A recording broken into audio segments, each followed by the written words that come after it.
Sutradara ini gila. Dia meninggalkan seorang gadis berusia 11 tahun, tinggal bersama anak singa.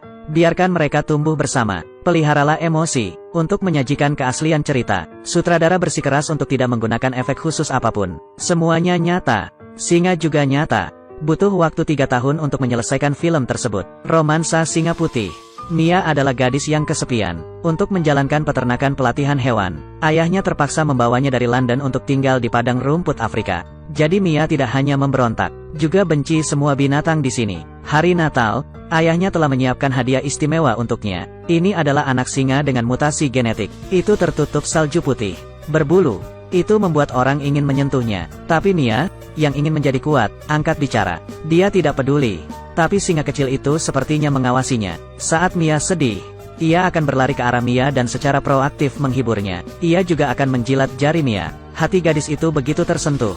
Ternyata singa bisa menempel dengan keras kepala. Meskipun singa kecil itu sangat lucu, namun jangan terkecoh dengan penampilannya. Saat singa kecil itu besar nanti, kemampuannya untuk menghancurkan rumah secara bertahap menjadi jelas. Mia sedang bermain sepak bola. Ini secara aktif akan menimbulkan masalah. Menggigit apapun yang dilihatnya. Bolanya juga sudah digigit. Mia dengan marah melemparkannya ke atas meja. Detik berikutnya, singa kecil itu berubah menjadi anjing yang menjilati dalam sekejap. Ia mencoba naik ke tempat tidur Mia. Kemudian mulailah bertingkah seperti anak kecil. Hati Mia langsung luluh. Juga menerimanya. Dia tahu singa kecil itu suka menggigit segalanya. Mia bermain tarik tambang dengannya di halaman. 4 bulan persahabatan. Berat singa itu sudah mencapai puluhan kilogram. Mia mengajarkannya dengan cermat setiap hari. Dia tidur dengan singa di malam hari. Hal ini membuat orang tuanya khawatir. Karena binatang akan tetap menjadi binatang. Keliaran di hatinya tidak bisa diubah. Tapi Mia tidak takut. Dia sangat mempercayai singa. Charlie, hentikan. 1 bulan kemudian, singa itu setinggi Mia. Saat peternak membawanya keluar hari itu, tiba-tiba singa itu mencakarnya. Ayahnya langsung marah. Masukkan ke dalam sangkar. Jangan lepaskan lagi. Mia juga tanpa daya dikirim kembali ke sekolah. Tapi Mia tidak ada. Singa kecil itu sepertinya telah kehilangan jiwanya. Ia tidak makan.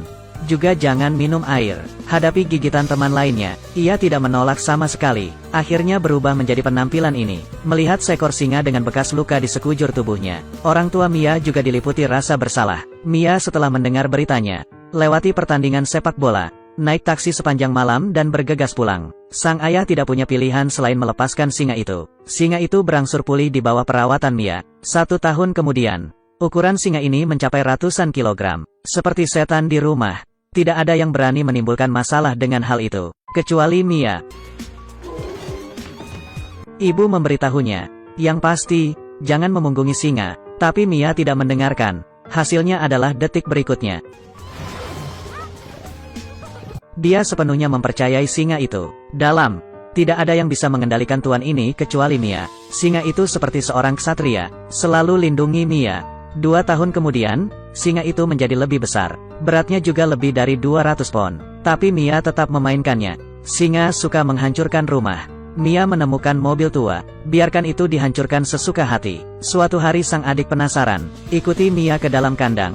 C4 adegan ini disaksikan oleh orang tua saya. Sang ayah segera mengeluarkan senjata penenang dan bersiap untuk menembak. Karena panik, adiknya tersandung dan terjatuh. Jatuh di atas batu. Ini benar-benar membuat ayah kesal. Dia memperingatkan Mia, jika dia terus bermain dengan singa, dia akan menjualnya. Sejak saat itu, singa dikurung di dalam sangkar. Hubungan pertama antara manusia dan singa, dipisahkan pula dengan pagar besi. Mia pun lambat laun menyadarinya. Singa tidak pantas berada di sini. Alam adalah tempatnya.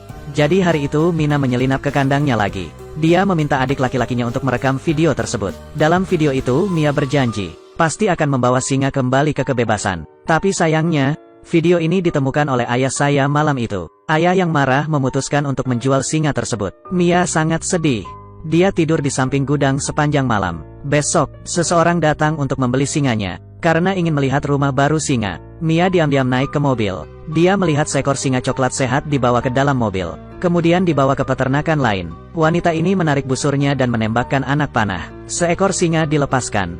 Wanita itu menembakkan anak panah berikutnya. Mia hanya mendengar jeritan singa. Singa itu belum mati. Pria di samping langsung menembaknya. Baru saat itulah Mia mengerti. Singa yang dijual akan menjadi mangsa orang kaya. Mia merasa ngeri sehingga malam itu dia memutuskan, selamatkan singa kesayanganmu. Untuk mendapatkan waktu, dia diam-diam membuka kandangnya, lepaskan semua hewan di dalamnya. Persis seperti itu, satu orang dan satu singa berangkat untuk melarikan diri. Ibu baru saja membuka pintu setelah subuh. Ada seekor singa sehat tergeletak di depan pintu. Orang tua tahu segalanya dari kamera pengintai. Namun kini rumah tersebut dikelilingi oleh binatang buas. Dan sisi lainnya, jalan keluar mereka juga tidak sederhana. Mobil kehabisan bensin. Mereka hanya bisa menerima resiko untuk mengisi bahan bakar. Polisi juga mulai mencari mereka di seluruh kota. Setelah perjalanan panjang, Mia tidur siang.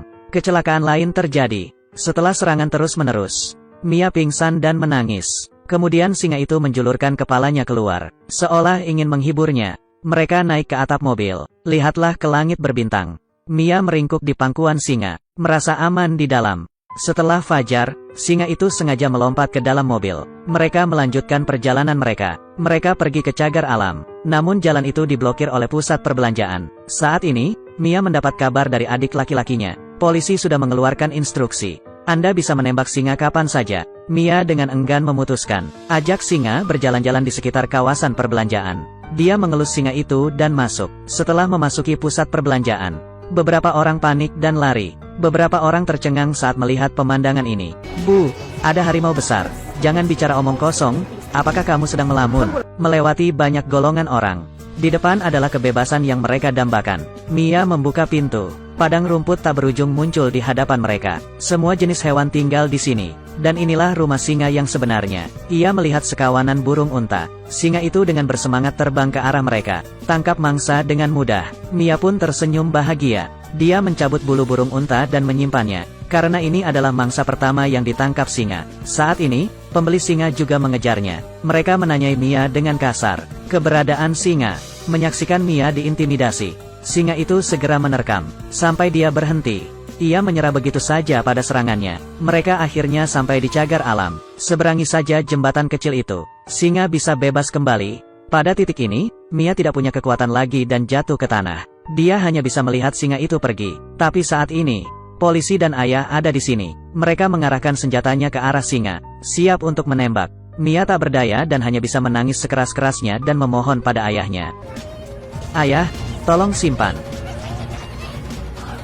Apa yang akan kamu lakukan? Ayah sangat tersentuh dengan kegigihan Mia. Dia tidak ingin menyerang singa itu. Gunakan tubuh Anda untuk memblokir moncong pistol. Kali ini dia melakukannya untuk putrinya. Juga karena singa, di bawah tatapan semua orang, singa akhirnya kembali ke alam liar. Mia dan keluarganya saling berpelukan dengan gembira. Setahun kemudian, keluarga itu kembali pergi ke cagar alam. Saat ini, singa sudah memiliki keluarga sendiri. 100 tahun yang lalu, 250.000 singa liar berkeliaran di Afrika. Saat ini hanya 10% dari jumlah mereka yang tersisa. Kenyataan jauh lebih kejam daripada film. Tolong ingat, tanpa bisnis tidak akan ada salahnya.